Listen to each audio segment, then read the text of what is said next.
If you remember from our last episode, we discussed the Paris Project, an initiative with the potential to revolutionize the care for chronic conditions worldwide. But today, we are diving into something just as crucial in the realm of value-based healthcare, that is, value-based procurement. I am Dr. Khaled Sharaheli, a health policy manager at the Center for Value in Health, and in this episode, you will hear a conversation between Khaled Sharaheli and Brian Mangan, an expert with over 20 years in healthcare procurement. They will explore how value-based procurement is not just a concept, but a practical approach that is already making a significant impact in healthcare systems around the world.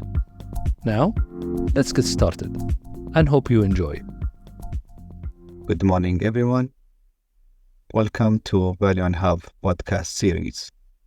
My name is Khaled Sharaheli, Director of Resources, Planning and Partnership at the Center. Value-based procurement is one of the topics that we need to shed light and focus and give more perspective on value in health practices. Today we have a guest speaker, and we'd like our guest to introduce himself. So Brian, good morning. Can you please tell me about yourself, your background, what do you do, and who you work with? Good morning, everyone. I'm Brian Mangan. I'm the Chief Executive of a company called LUOC Consulting Group. LUOC is an Irish word for value. And I've got 20 years experience of working in healthcare procurement. And for the last 10 years, I've been working and developing and promoting the concept of value-based procurement. So I've been working with health systems, done a major project with the National Health System, working with other health systems around the world as well. France, Singapore, been talking to people over there, really trying to promote what value-based procurement can actually deliver. I also work with industry, some of the larger industry players as well, really trying to get a sense for, say, what value means to healthcare and how it can translate into improving efficiency, improving patient outcomes and reducing cost, and also supporting the environment as well. So really, I do very much appreciate the opportunity to have the conversation with you today. Looking forward to it. Thank you, Brian. So how did you first get interested in value-based procurement? It was back in 2014 because I worked in a number of hospitals in the UK. And what I found was that we were very much focused on reducing price of the product, very adversarial relationships with suppliers. And when I got a regional job, say 2014, it gave me the chance to reflect a bit more on how procurement as a function could actually support sort of the wider challenges within the health system. And also the fact was that as a procurer who focused on price of the products, there was only so far you could actually go in actually reducing the price. So I engaged with the University of Liverpool, and we did our first research paper in 2015. And what we found was that, we had pretty poor relationships with industry, and that the work that we did wasn't particularly strategic in procurement. So then, I then spent a few years going out promoting VBP, the benefits it could bring. In 2018, I did another report, which was moving value-based procurement from theory into practice, and really sort of showing people how it could be applied. And then in 2019, I left the NHS and then set my own business up. I've had the pleasure of working with NHS supply chain. It's meant to be the largest procurement organisation in Western Europe, and they asked me to look at what value-based procurement could mean to them and also the NHS. So I've been working on that for about 5 years now. Obviously, I think we're going to talk a little bit more about that project later on, but it's been great. A lot of progress been made. This is great. Good, yeah. Very good. Thank you, Brian. Thank you, Brian. So let's start with the foundational question. What exactly value-based procurement means? I think for me, value-based procurement, it's very much viewed as being a stepping stone to value-based healthcare. It's very much a move from sort of the traditional price and product-based approach to procurement, and it focuses on the activity of procurement, including engaging with stakeholders and industry, to procuring solutions that deliver sort of value and tangible and measurable benefits across a patient pathway. So for me, that's what value-based procurement is. It's moving away from looking at just products to very much focusing on the pathway and what can be achieved through identifying challenges within the pathway and engaging with industry as partners to see how they can help us with solutions and then delivering that through the life of the contract. Thank you, Brian. Why are the different countries now are showing such interest in the value-based procurement? Yeah, it's an interesting question. And I think that what I've found working with various countries is that we all face very similar problems. We've got increasing demand for healthcare, particularly post-COVID, and in lots of areas, so there are limited financial resources. So there's a need to really sort of deal with this level of increased capacity and demand on the system and look to sort of find ways to generate efficiencies and increase capacity. So people are, organisations, they're beginning to look at this concept of value. And what we're finding is that, again, one of the global issues is the post-COVID, that there's an issue around recruitment and retention of staff. So what organisations are finding is that potentially in order to deal with the demand, they're having to do more with the same, or potentially even more with less staff. So there's a greater focus on efficiency. So there's an interest in value and value-based procurement and what it can actually bring, because what we found in the UK is that by looking at VBP and looking at pathways and engaging with clinicians and also industry, is that it can actually increase efficiency. It can improve patient outcomes and patient experience, and it can actually reduce the total cost of patient pathways. So there's more and more interest in value-based procurement and value-based healthcare coming out across all global health systems. Great, Brian. So with the talk about value-based procurement, how will this translating into action? So we need to know what action need to be done to translate this. Yeah, I think it's very much, for me, the question about being quite practical about how you can apply value-based procurement. There are some pockets of good practice. There's some good examples around. There's one that goes back over the South Lake in Canada that was done a number of years ago. There are other examples across Europe. And also, obviously, there's the work that I've been doing in the NHS in England, where very much we have sort of taken a concept that started a proof of concept project back in 2019.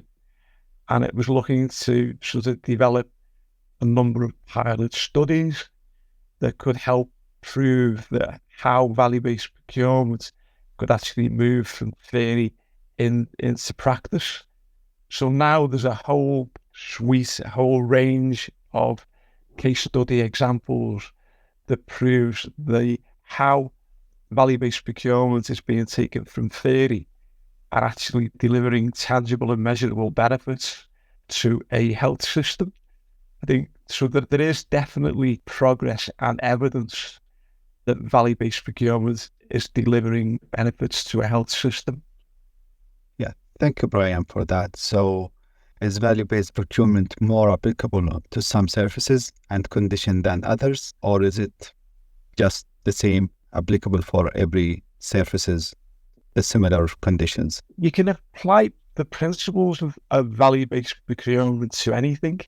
You can apply it to non-clinical areas, because in effect, what you're trying to do is you're trying to look at a whole pathway or a whole process and identify what the challenges are within there, how much it needs to change, by what's the level of benefit that's required, and then engaging with industry to actually deliver it.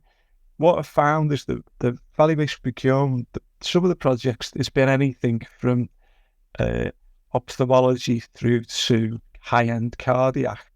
But it's very much a question of, for me, it's about potentially your health system identifying what are the high spend areas, what are the areas of high volume. Have you got any particular problems within the pathway? And then going out and using the process to actually create solutions that address it. So, in answer to the question, you can apply it literally to any area.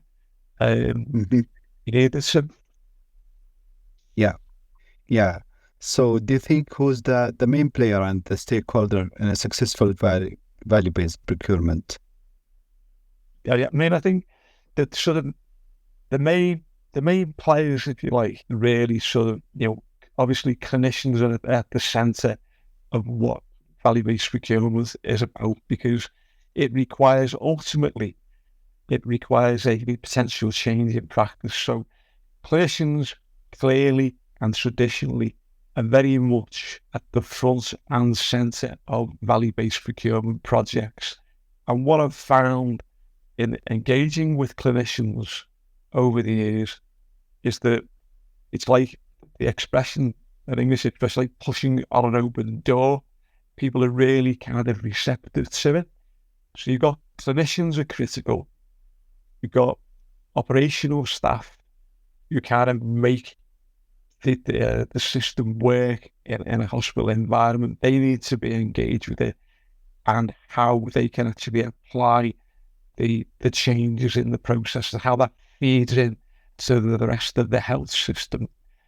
You've got finance, and we often talk about, patient outcomes and the value that's been delivered, but we need finance on side when it comes to looking at value-based procurement, because in lots of countries it has to be affordable. It has to be something that can be delivered. So you've got clinical, operations, finance, procurement, and also you could say around sort of getting a level of patient input as well, and what they are required. I think that when I've run projects, value-based procurement projects, what I've found is probably one of the critical things is to get senior leadership involved in it. I think that's one of the critical things that needs to happen. Yeah. So I'd be interested as well to hear more about the experiences in delivering value-based procurement. And for example, NHS England, could you talk me through an example? What challenges, what approach, and what result, and what is the lesson learned as well from the exercise and the experience you have done? Yeah, I'll give you a sort of a broad example about the project, if that's okay, Khaled. Yes. Started the proof of concept project off in 2019, and basically went out to industry and said, we want to look at a value. What potential solutions have you actually got? So we created a methodology whereby they could submit the various proposals. Then I established a multidisciplinary team, and we assessed the proposals that came through. And there were 27. We ended up with 30 different projects. Now, they were only small-scale pilot projects, but what we found was that the initiatives that were put forward, they created value in a number of different ways. So we had one project where you might pay slightly more for a product, but you use less of it. We had a number of other pilots. There were 3 pilots that we had where the solution was the technology and the support from industry in terms of changing clinical process meant that procedures could be moved from an inpatient procedure to a day case, reduced lots of time in theatre, and again, length of stay. Another one where people were able to have their antibiotics at home through freeing capacity within the health system itself, within a hospital, the capital. There's a piece of capital equipment that enabled, it was around transnasal endoscopy, so a different way of conducting endoscopy that could be done in a less complex setting and far better for the patient. And then sort of the final area was that there were a number of technologies that enabled a reduction in infection and reintervention. So we got lots of examples that have come out now where we can clearly tell a story that things are actually being delivered. Yeah, this is really good cases and examples. So the lesson learned from this experience, you could give us some of the lesson learned. This is a great experience. Yeah. I think that the lesson learned was that it's about sort of starting small. I think it's picking projects that are not too complex, that can help you sort of really sort of prove the benefits that value can actually deliver. And it's about focusing. Don't get too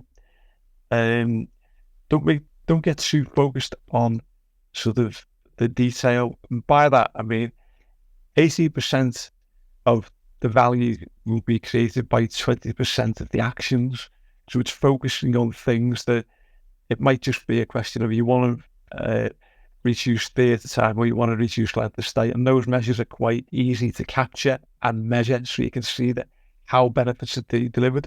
I think the other critical one is, again, I mentioned it before, it's about getting senior leadership involved.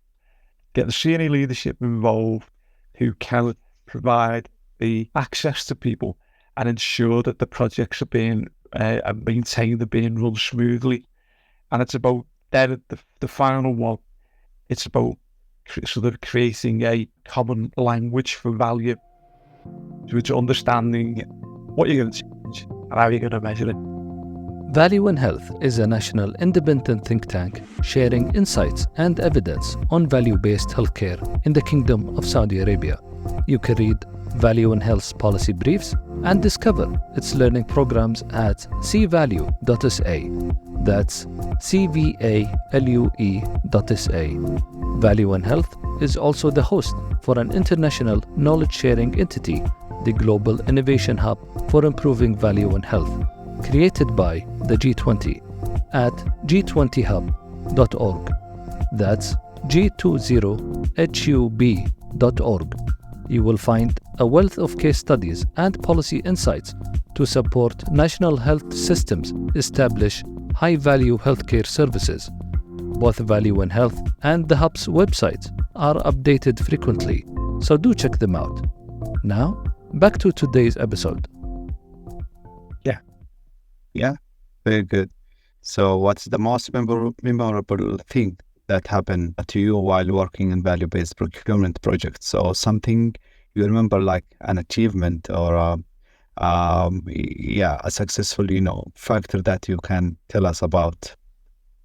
Yeah, I mean, really kind of, I suppose, lots of things that happened. I think when I started on one project, and I'm a great believer in sort of the power of process mapping, pathway mapping.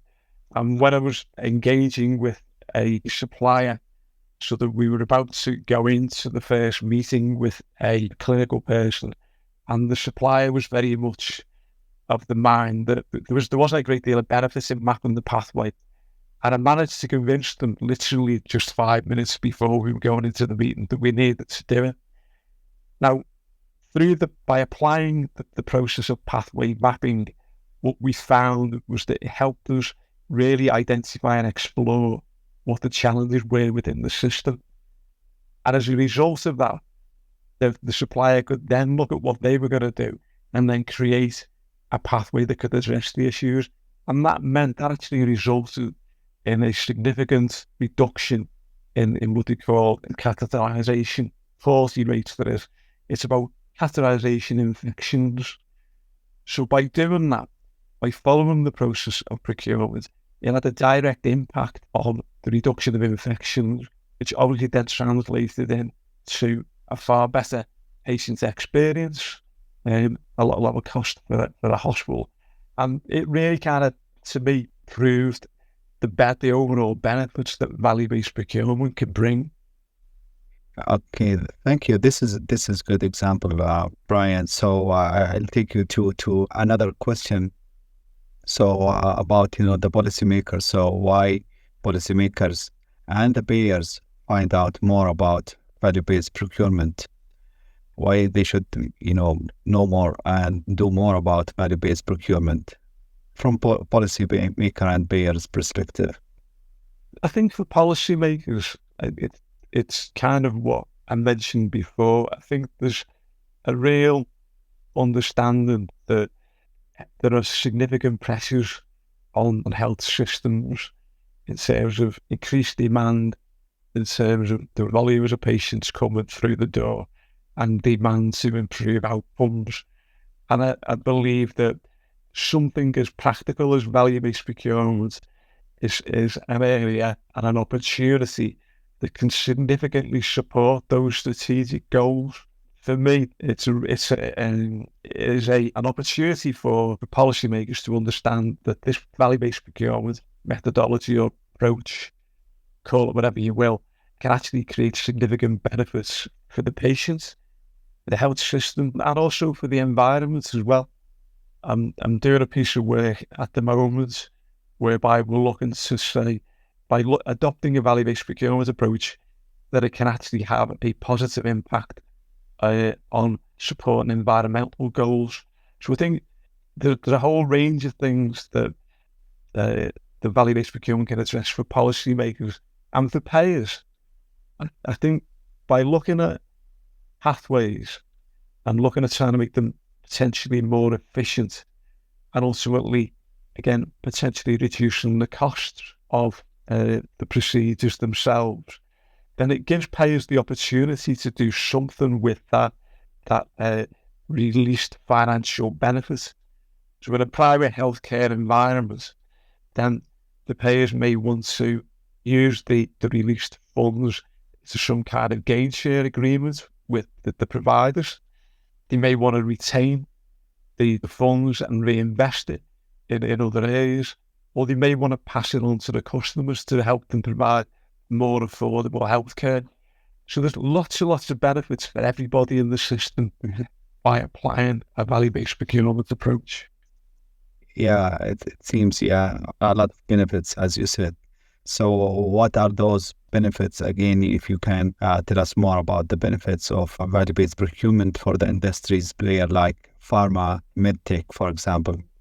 Yeah, I think industry traditionally, with people within healthcare have been cynical. I don't know whether that's a word that will translate very well. Been a bit about the motives of industry, that industry are in it to maximise the profits. I think that by value-based procurement, it kind of forces a different relationship.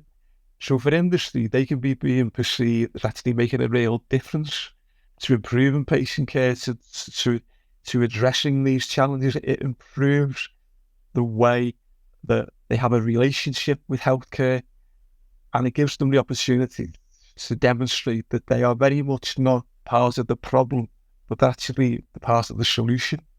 So I think for industry, there's a reputational benefit to it.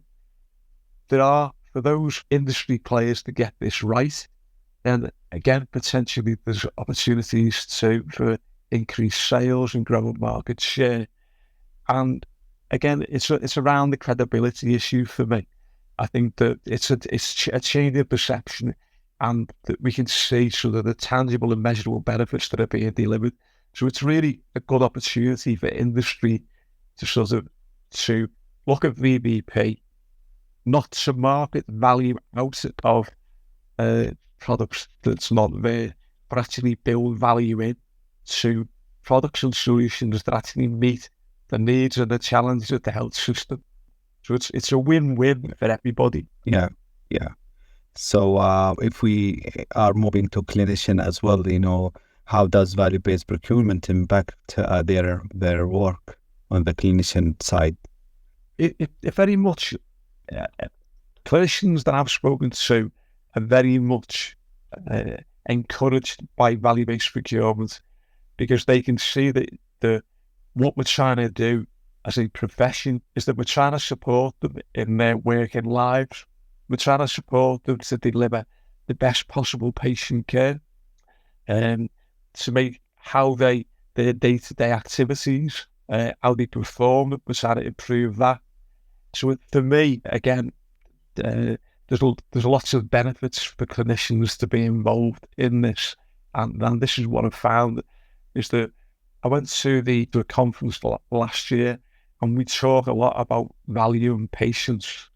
And I think that the process of value-based procurement can help clinicians achieve that, what their professional integrity is about, what they're there for, is to improve the lives of patients. So for me, that's what value-based procurement can do. Yeah, and how about patient? Impact on patient as well. Yeah, and again, I mean, if you look at some of the examples of the case studies that we ran in the UK, there was one particular one around the treatment of a prostate problem, whereby the technology, the original way that we did it, the procedure, was highly invasive.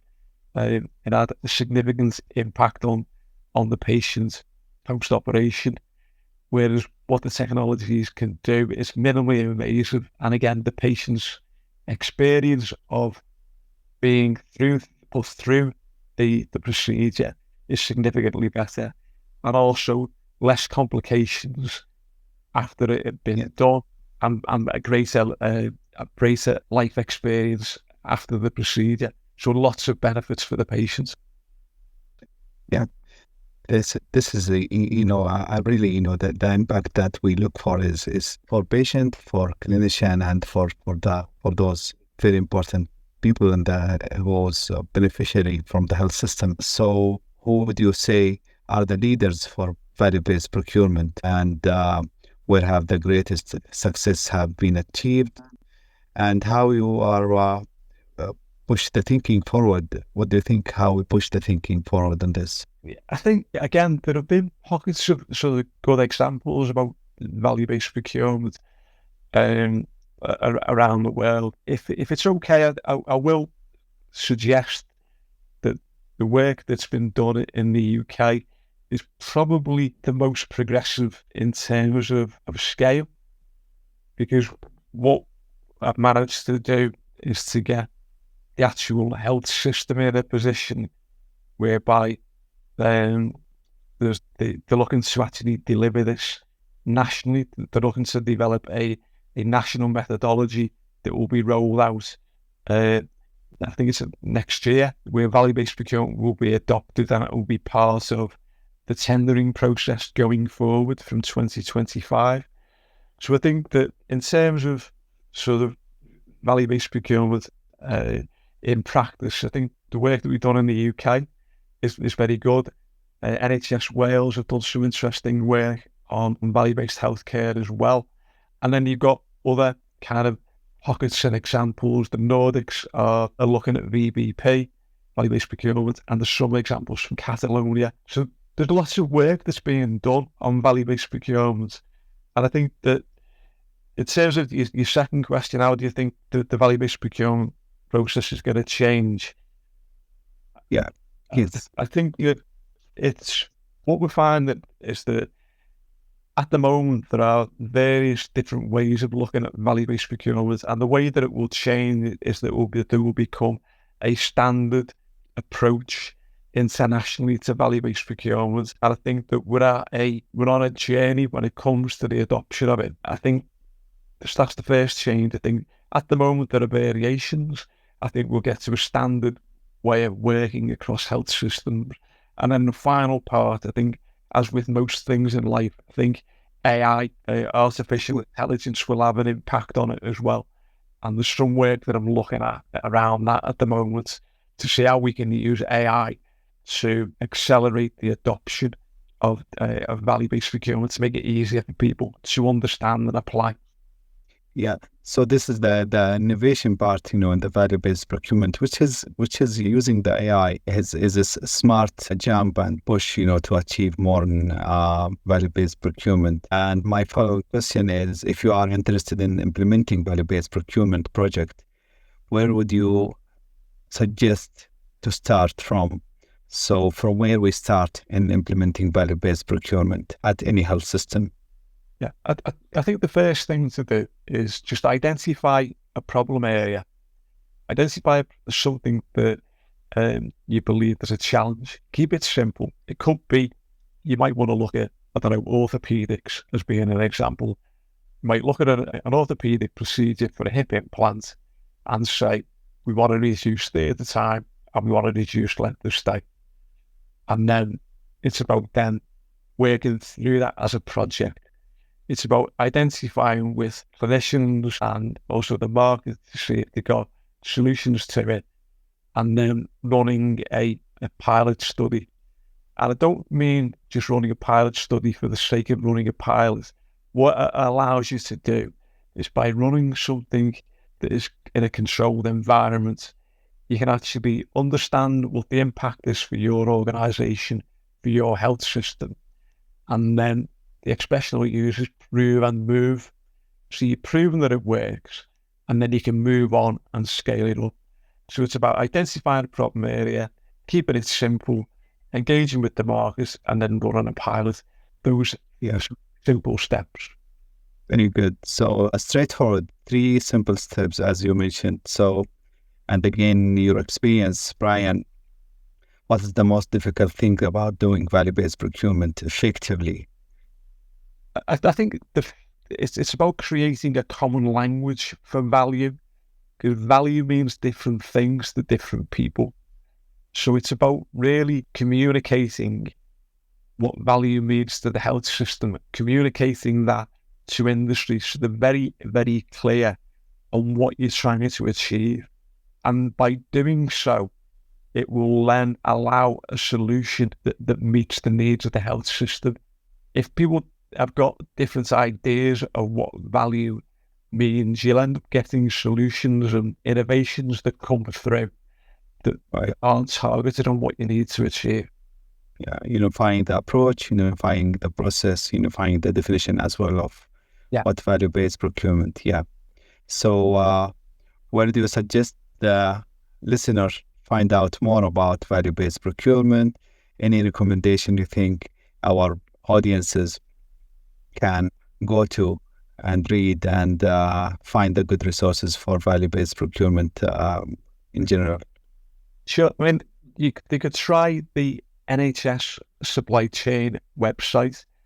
If you go on to programs and value-based procurement, and I will let you have a link, there's lots of free resources on there.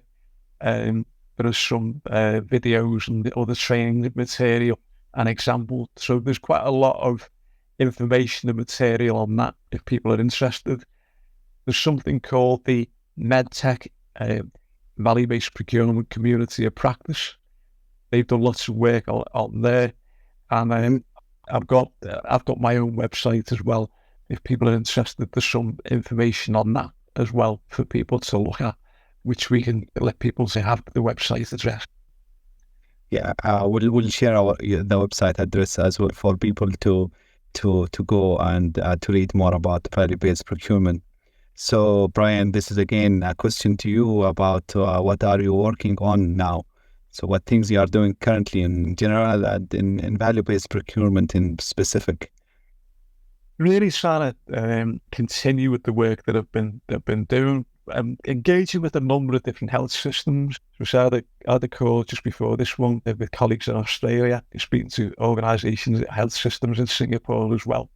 Really trying to sort of promote value-based procurement and the model that I've got. The model that I did in the UK, it's translatable anywhere. So that's what I'm trying to do with that. In terms of in the UK, working with industry to really support them in aligning their messaging so that it actually meets the needs of the NHS and other health systems.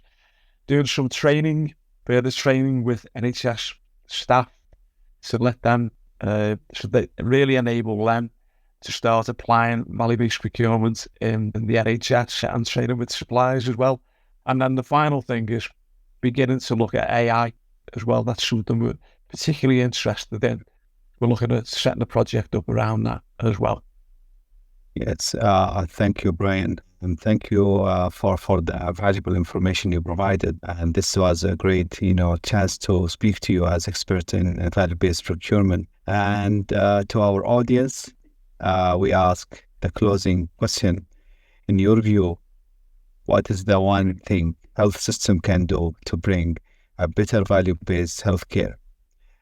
Thank you, everyone, and see you in the next series of our Value in Health podcast.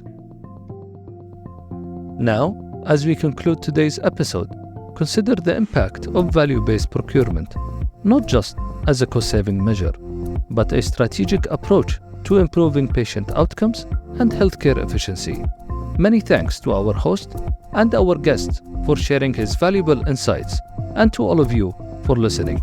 I'm Dr. Khaled Al-Dosari, and together, let's continue our journey towards better healthcare. Stay well and join us again for the next episode of Value in Health podcast.